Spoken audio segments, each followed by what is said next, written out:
Alright, so in the last video, we learned how to get input from a user. So in this video, I want to talk more about the different types of information that we can put in our variables. And those are integers, floats, boolean, and strings. And I'll cover each one of them. And of course, there's more, but for the basic part of this, we'll just stick with those four for now. Now, we're going to come back over here to our terminal so you can see some things. And what I'm going to do is I'm going to check the type of an integer to start. So to do this, we just enter type and then put in parentheses whatever we want to get the type to. Now, in this case, I'm using an integer. And an integer is just basically a whole number or a number that doesn't have decimals. So Python knows what's in here or what it identifies it as, and if we enter that, we get int, which is integer.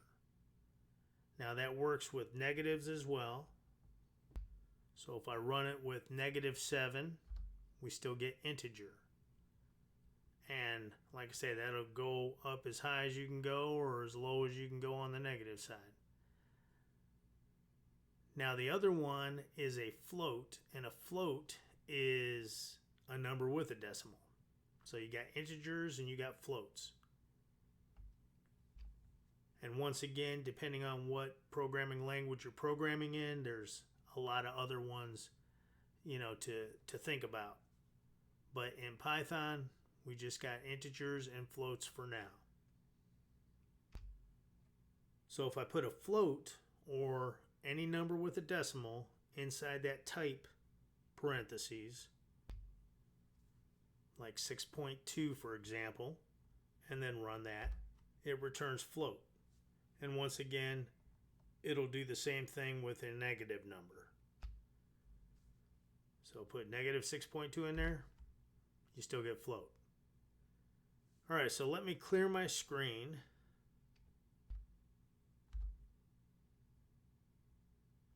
And we've talked about, of course, integers and floats. Alright, and Python knows the difference between the two. The next one I want to talk about are boolean. Now, boolean is nothing but true or false. 0 or 1, yes or no, however you want to look at it. And we messed with those earlier in our comparison operator video. And if I enter type and put in there one of those comparisons that we had, such as 5 is greater than 6, which it is not, so this would return false. But the type of data or information that is to Python is a bool or a boolean. Now, even if we did this correctly, because of course that's false, and we type in 5 is less than 6, now this evaluates to true, but it still comes back bool. So those are your only two options. You're either true or false. If it returns either one of those, it's a boolean. So the last one is a string. And a string is just a series of characters.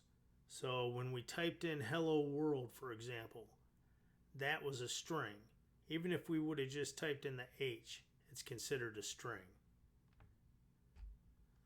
So if I put hello world in type, of course this won't work as is. We'll run it, but anytime you have a string, you need to wrap it with quotation marks. But if we run this, see what kind of error it's going to give us. And it says invalid syntax. So let me enter it correctly. So just like that, wrap it in your quotation marks. And this is a string from the H all the way to the exclamation point. And of course here, the exclamation point doesn't mean not or bang. That's only when you're using it in comparison and things like that to run code, here it's considered a string if it's between the quotation marks. So if we run this, the type should be a string, str, and once again, even if I run a single character, just like that, type and then H, it returns a string. Now the reason I wanted you to see these is because when we get input from the user, we're getting a string back. So let me go ahead and clear my screen real quick. And we're going to enter the type. Alright, so this is how we check type. And we're going to enter input. And this is the way you would check the type of the input. And I'm going to prompt the user for a number. So now if I run this, all right, and I'm telling them to enter an integer, of course, I've got enter an integer, so it's letting me run it. And I'm just going to put that number 7 in there, hit enter, and it tells me that the type is a string. All right, but I entered an integer. Well, that's because when you get input from a user, it's always going to be a string. Now we're going to run a couple more of these. I'm going to enter a float and I'm going to enter a boolean. So we'll start with the float and I'm going to put 6.2 and still a string. Let me go ahead and get my boolean. So we'll enter a comparison and I'm going to say 5 is greater than 6. And I enter it and it's still a string. All right, and this is important to know because if you're getting a string back from a user and you ask for numbers, you cannot just use them like numbers, like an integer or a float. And I will show you that right here. Let me go ahead and ask for a couple numbers and we'll assign them to variables. But first we'll clear the screen. So we create a variable called A and say input is going to be enter a value for A. And if I run that, we'll just call it 5. All right, so now A equals 5. We didn't check the type. We'll go back and check it here in a minute. And then B, we will go ahead and get some input and set that value to 3.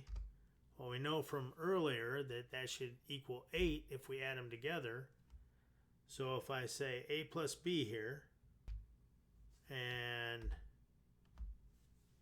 run it, we get 53, but as you can see, we get 53 inside of single quotes.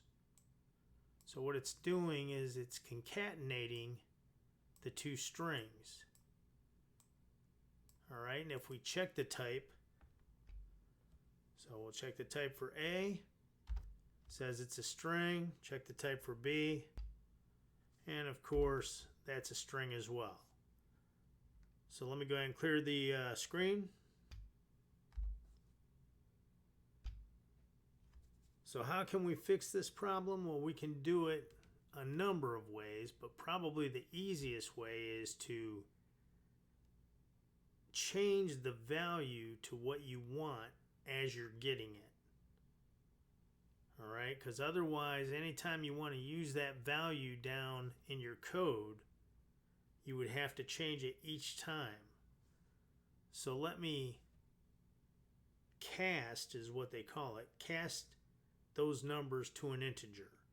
And the way I would do that, of course, I would say A equals, just like before, but this time I'm going to force it to be an integer.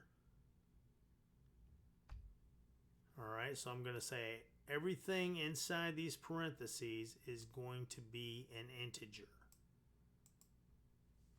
And then I'm going to put my input in there. Alright, so just like before, the only thing we did this time is we wrapped it inside this int, saying, okay, whatever they give me, I'm going to change to an int. So once again, I'm going to put the number 5 and then redo this with b. Alright, just like that. Run that. We're going to call this one 3 again. Now if I do a plus b, of course I get what I want because they are both integers now. And of course you want to do this with a float if you're going to be working with it later on in your code. But the takeaway here should be anytime you prompt a user for input, it's always going to be returned as a string unless you force it to be something else.